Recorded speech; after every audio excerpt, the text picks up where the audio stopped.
I used to go to Pulse nightclub. I first met the mother of my daughter there.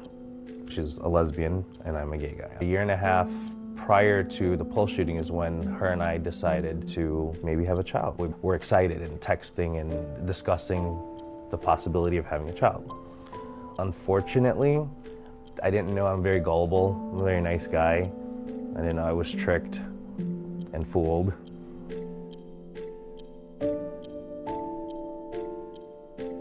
The way it happened was in 2008, her and I decided to maybe have a child. We both were excited and texting and discussing the possibility of having a child.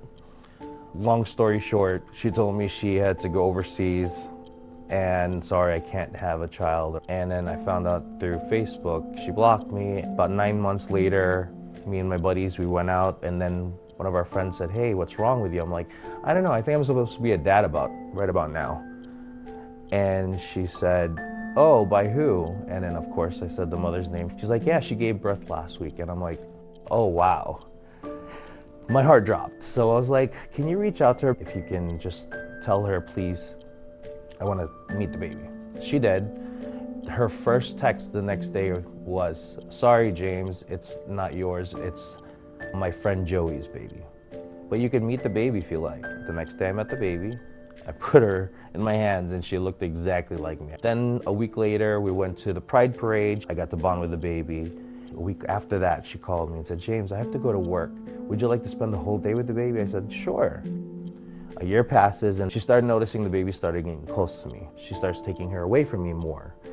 So one day, I ended up trying to go to where she lived and they disappeared. The house was completely vacant.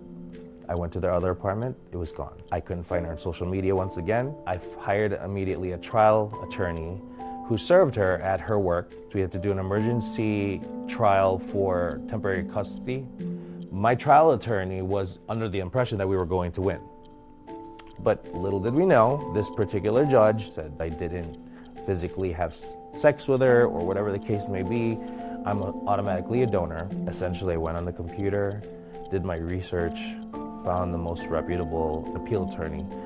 And that's when I found Attorney Mack. She was able to hear my whole entire story. When I heard the facts of the case, I just absolutely could not believe what happened and instantly felt compelled to help, not only help James regain his daughter, but help his daughter have her father, who she lost. The biggest obstacle was the lack of a transcript. So that delayed the case maybe 2 or 3 months. But having the oral argument there was exciting and stressful. We were really fortunate that the family law section of the Florida Bar recognized the importance of James's legal issue and filed an amicus brief on behalf of the section supporting the fact that this statute should not apply in this circumstance.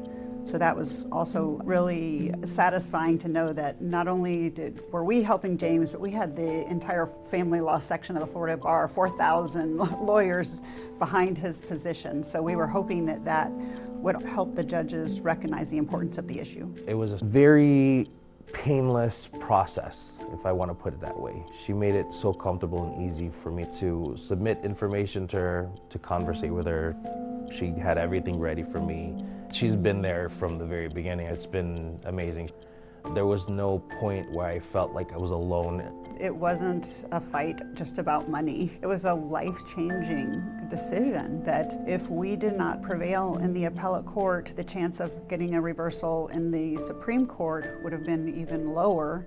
Within 30 days to request for appeal, she did all of that, everything within the time frame. There was a sense of urgency, and she managed to get all of that. Her and her team were amazing. They did every single thing, and they kept me updated what they found, what they believe will be great for the case, what will help the case. It was streamless. I didn't really have to worry. I didn't feel worried. I felt way better because I saw hope.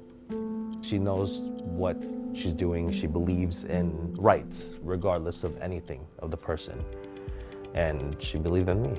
As long as you believe in me, that's enough for me to take an attorney, honestly. When I saw the email, congratulations, James, you won, First off was like, wait, is it spam? Is it what's going on here? So I called her right away, and that's when she brought the news to me. I was actually on a Zoom call with Marlise, our firm administrator, and my cell phone rang, and I said, oh, it's James, it's James. And so I picked up the cell phone, and I was telling James, and Marlise was watching the whole thing, and so she was watching me crying. We were probably on the phone for a good hour and a half crying. It just felt so good knowing that she gave me my life back, my family back. That's exactly all I asked for, all I ever wanted, is to have my daughter. That's daddy's girl. I felt good. I felt like I won the lottery. It was a good moment to see her again and have her in my life with the great help of my attorney, Shannon. Everything got overturned and back to normal. I mean, this could have been all prevented had we had a fair trial. I would have been fine. But like I said, it wasn't, and that's why we need appeal attorneys like Shannon who will make magic happen, and she did.